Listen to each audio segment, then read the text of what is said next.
নমস্কার, আমি শর্মিষ্ঠা দে, রান্নাঘরে শর্মিষ্ঠাতে আপনাদের সবাইকে স্বাগত। আজকে আমি একটা মাংসের নতুন পদ করে দেখাচ্ছি। পদটির নাম হলো মাংসের ঘটি গরম। মাংসের ঘটি গরম করতে গেলে কি কি ইনগ্রেডিয়েন্টস লাগছে চলুন আমরা একটু দেখে নিই।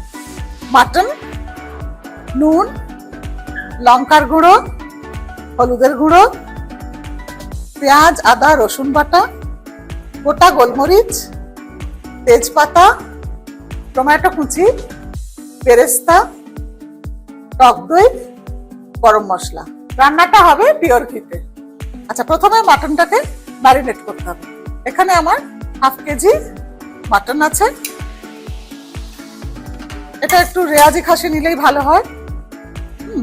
আচ্ছা, এর ভেতরে আমি আস্তে আস্তে করে দেবো সব 100 গ্রাম টক দই। প্রথমেই দিলাম টক দই 100 গ্রাম।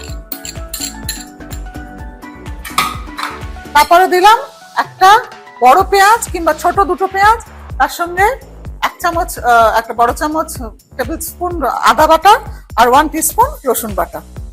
এটা সব একসাথে করে নিয়ে আমি বেটে নিয়েছি। এই বাটা মশলাটা দিলাম। দেবো আমি সল্ট, নুন দেব 1 চা চামচ, হলুদ দেব 1 চা চামচ, লঙ্কার গুঁড়ো দেব 1 চা চামচ দিয়ে এটা ভালো করে ম্যারিনেট করে রাখতে হবে।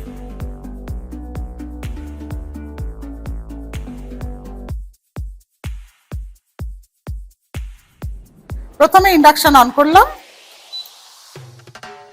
দিয়ে দিচ্ছি আমি সেই আস্বাদন ঘি, যেটা নাকি নদিয়ার ফুলিয়া থেকে আমার জন্য আসে স্পেশালি।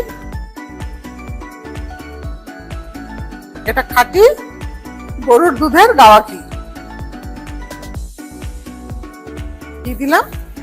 ঘিটা মেল্ট হলে, আচ্ছা আর একটা কথা আমি বলে রাখি, এখানে আমি বেরেস্তাটা যে বানিয়েছি এটাও কিন্তু ঘি দিয়ে ভেজেছি। আপনারা কিন্তু যদি ইচ্ছা করেন সরষের তেলেরও বানাতে পারেন, সেক্ষেত্রে আর একটু ক্রিস্প হয়। কিন্তু ঘিয়ে যদি আপনি বেরেস্তা বানান তাহলে তার টেস্টটা একটু অন্যরকম, যেটা নাকি আজকে আমরা করব। এর মধ্যে দিচ্ছি আমি তেজপাতা,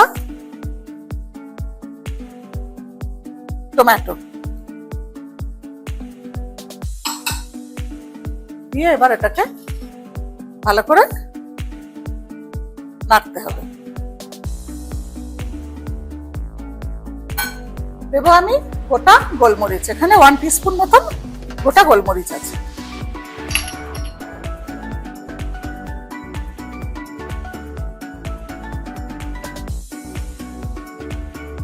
মাংসের ম্যারিনেশন টাইম হলো 1 ঘন্টা। এবারে আমি 1 ঘন্টা করে যেটা ম্যারিনেট করে রেখেছিলাম সেই মাংসটা এবার এই টমেটো আর ঘিয়ের মধ্যে দিয়ে দিলাম।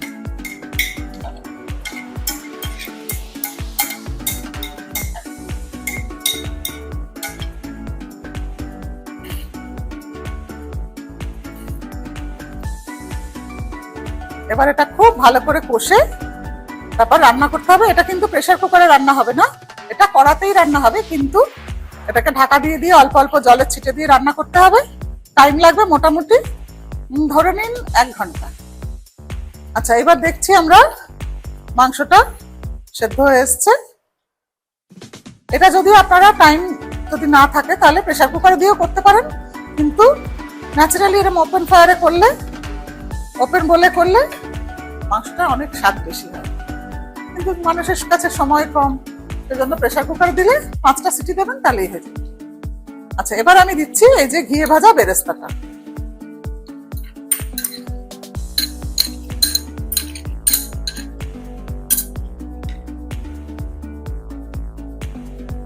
বেরেস্তাটা দিয়ে আবার মিনিট 5 ফোটাতে হবে। এতে কি হবে, গ্রেভিটা আরো ঘন হয়ে যাবে।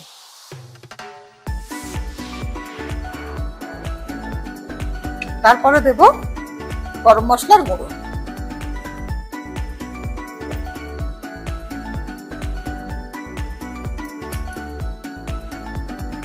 1 টিস্পুন মতো গরম মশলার গুঁড়ো দিলাম। দিয়ে এটাকে আর একটুখানি ফুটতে দিতে হবে। ফুটে ঝোলটা একটু ঘন হবে। তারপরে আমি ঘটি গরম কেন বলছে সেটা দেখাবো।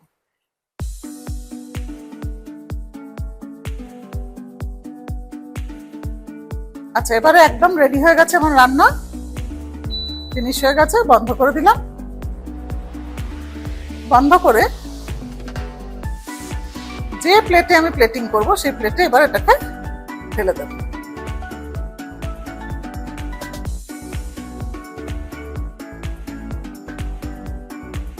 এবার ঘটি বসিয়ে তার মধ্যে আমি চারকোল দিলাম। চারকোল দেওয়া হয়ে গেলে তার মধ্যে আমি চট করে একটু ঘি দিয়ে দেবো।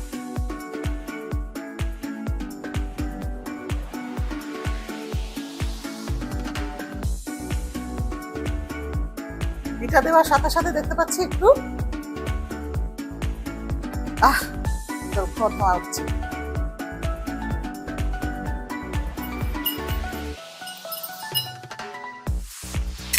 দেখতে পাচ্ছেন ধোঁয়া উঠছে। একটা সুন্দর স্মোকি ফ্লেভার পাওয়ার জন্য আমি এটাকে ঢাকা দিয়ে দেবো।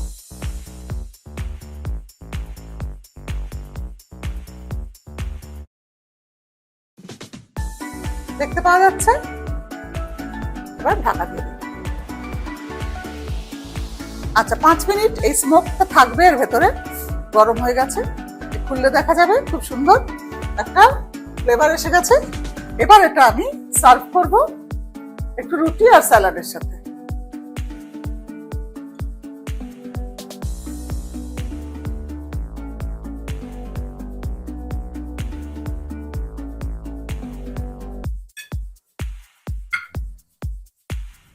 তৈরি হয়ে গেল মাংসের ঘটি গরম। আমি একটু টেস্ট করে আপনাদের বলছি কিরকম হয়েছে। এটা অবশ্যই রুটি কিংবা পরোটা দিয়ে খাবেন। অপূর্ব। এর সঙ্গে একটু লেবু চিপে নেবেন আর একটু কাঁচা পেঁয়াজ পাতলা করে কেটে স্লাইস করে নেবেন, তাহলে হয়ে গেল আজকের মতন দারুণ একটা ডিনার। তাহলে ঘটি গরম আপনারা অবশ্যই করবেন, করে আমাকে জানাবেন কেমন লাগলো। আর আজকের প্রশ্ন যেটা ছিল সেটা হলো যে মাংস যখন আমি ম্যারিনেট করেছি তখন আমি কি কি জিনিস দিয়েছি, কি কি দিয়ে মাংসটা ম্যারিনেট করেছি। তাহলে আপনারা সেটা লিখে ফেলুন আর তার সঙ্গে আপনাদের একটা পছন্দসই রেসিপি আমাকে মেল করে দিন। আমার মেল আইডি হলো chefsharmishta@gmail.com। তাহলে আজকের মতন আসি, নমস্কার।